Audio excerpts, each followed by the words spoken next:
দিনহাটা শহরের 2 নম্বর ওয়ার্ডে বিজেপি নেতা অজয় রায়ের বাড়িতে বোমাবাজির অভিযোগ উঠল তৃণমূলের বিরুদ্ধে। সোমবার রাতে এই বোমাবাজি করা হয়।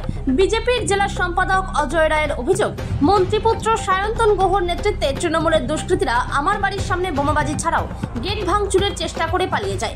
আগামী বিধানসভা নির্বাচনের সময় যত এগিয়ে আসছে ততই ভয় পাচ্ছে তৃণমূল, মানুষ এদের উপযুক্ত জবাব দেবে। অভিযোগ অস্বীকার করেছে তৃণমূল নেতৃত্ব। তৃণমূলের জেলা সম্পাদক সায়ন্তন গুহ বলেন, যে অভিযোগ তোলা হয়েছে তা ঠিক নয়, এ ধরনের কোনো ঘটনাই ঘটেনি। এই ঘটনা বিজেপির গোষ্ঠীদ্বন্দ্বের বহিঃপ্রকাশ, এর সাথে দলের কোনো সম্পর্ক নেই। গত 1.5 বছরে কোনো রকম রাজনৈতিক কর্মসূচিতে না থেকে সাধারণ মানুষের থেকে দূরে সরে গিয়ে এখন ভোটের মুখে কোনো ইস্যু না পেয়ে এসব নিয়ে মিথ্যা রাজনীতি করছে। গতকাল রাতের অন্ধকারে উদয়ন গুহর পুত্র সায়ন্তন গুহ নেশাগ্রস্ত অবস্থায় কিছু দুষ্কৃতী নিয়ে এসে আমার বাড়ির সামনে বোমাবাজি করে পালিয়ে যায়। আসলে এরা ভয় পাচ্ছে 26-এ যে বিধানসভা নির্বাচন, সেই নির্বাচনকে। আর এই নির্বাচনে এদের পতন নিশ্চিত। আর দিনহাটার মানুষ এগুলো দেখছে, আগামী দিনে ভোটের মাধ্যমেই দিনহাটার মানুষ এর জবাব দিয়ে দেবে। বোমাবাজির অভিযোগ উঠেছে, আমি দেখেছি। আমাকে সকাল থেকে অনেক সাংবাদিক ফোন করেছে, তারা আপনাদের মতো একটা বাইট আমার তরফ থেকে চেয়েছে। প্রথমে আমি বলেছিলাম আমি এই বিষয়ে কোনো কথাই বলবো না। তারপরে বলছি যে কালকে 2 নম্বর ওয়ার্ডে ওই রাস্তাটার ওপরে মাতালহাটে নিউক্লিয়ার একটা বোম পড়েছে, 2-3টে অ্যাটম বোমও পড়েছে। সেই অ্যাটম বোম এমনভাবে পড়েছে পুরো 2 নম্বর ওয়ার্ড ধ্বংস হয়ে গেছে দিনহাটা। আর অর্ধেক দিনহাটা শহর ক্ষতিগ্রস্ত। আস্তে আস্তে সেই বিষের রেসগুলো কুচবিহারের দিকে এগোচ্ছে এবং কুচবিহারের অধিকাংশ মানুষ ক্ষতিগ্রস্ত হয়ে যাবে। খুব দুঃখজনক ঘটনা ঘটেছে এবং আমার নেতৃত্বে যখন ঘটেছে তখন তো আমাকে এটা মানতেই হবে যে আমার নেতৃত্বে কালকে নিউক্লিয়ার বোম পড়েছে দিনহাটা শহরের 2 নম্বর ওয়ার্ডে। মানে আমি একটা জিনিস দেখাই, যে ভিডিওটা ও দিয়েছে আমার আর কিছু বলার নেই, ওই ভিডিওটাই আমি দেখাচ্ছি। 1 সেকেন্ড। আচ্ছা, এই ভিডিওটা নিয়ে তো আপনারা সবাই দেখাচ্ছেন এই ভিডিওটা যদি দেখা যায় তাহলে পরিষ্কারভাবে দেখা যাচ্ছে যে ওই অজয় রায় যে অভিযোগ করেছে তার 4-5টা বাড়ি পড়ে আমাদের তৃণমূল কংগ্রেসের, যুব তৃণমূল কংগ্রেসের শহর ব্লকের সভাপতি পার্থর বাড়ি। আমরা সবাই কালকে পার্থর বাড়ির ওখানে ছিলাম। পার্থর বাড়ির ওখানে আমাদের চা খাওয়া হয়েছিল, একটু খাওয়া দাওয়া হচ্ছিল। তারপরে সেখান থেকে আমরা বেরিয়ে আমার বাড়ির দিকে যাচ্ছি। পার্থর বাড়ির সামনে আমাদের কিছু যে ওই আকাশে ওড়ে যে বাজিগুলো, সেগুলো কিছু ফাটানো হয়েছে। তার সাথে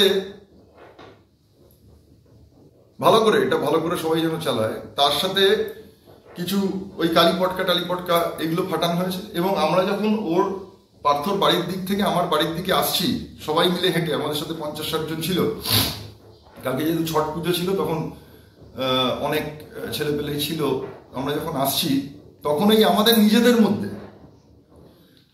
নিজেদের মধ্যে পরিষ্কারভাবে দেখা যাচ্ছে যে ওর পায়ের কাছে একটু কালীপটকা, হয়তো 1-2টো তার মধ্যে চকলেট বোম ছিল, সেটা নিজেদের পায়ের কাছে ছুটছে মজা করার জন্য। এবং আমরা এগিয়ে যাচ্ছি, দৌড়দৌড়ি করছি। আমরা যদি কালকে বোমাবাজি করি ওর বাড়ির গেটে, ওর বাড়ির মধ্যে কোনো রকম কোনো অসুবিধা হয়েছে বা কোনো রকম কোনো বোমাবাজি, চকলেট বোম, কালীপটকা কিচ্ছু ওর বাড়ির মধ্যে পড়েছে কিংবা ওর বাড়ির গেটের সামনে পড়েছে, দেখা যাচ্ছে যেখানে যে ধোঁয়াটা বেরোচ্ছে যদি পরিষ্কার করে দেখা যায় সেটা অন্য একজনের বাড়ির বরং বেশি কাছে হবে, কারণ রাস্তার ওই দিকটা হচ্ছে। আমরা পার্থর বাড়ির দিক থেকে যখন আসছি সবাই মিলে, কালকেও একটা উৎসবের আমেজ ছিল দিনহাটা শহরে, সবাই জানে ছট পুজো নিয়ে একটা বড় এখানে আয়োজন থাকে। সেই আয়োজনে আমরা বিকেলবেলা সামিলও ছিলাম। তারপরে যখন আমরা ফিরছি তখন ওই ঘটনা ঘটেছে। ও বলছে ওর বাড়িতে বোমাবাজি হয়েছে, ওর বাড়িতে নাকি অতর্কিত হামলা করে আমরা সব পালিয়ে যাচ্ছি। খালি বলতে বাকি রেখেছে যে নিউক্লিয়ার বোম মারা হয়েছে বা অ্যাটম বোম মারা হয়েছে ওর বাড়িতে, বাড়ি সমেত 2 নম্বর ওয়ার্ড সমেত পুরো দিনহাটা ধ্বংস হয়ে গেছে।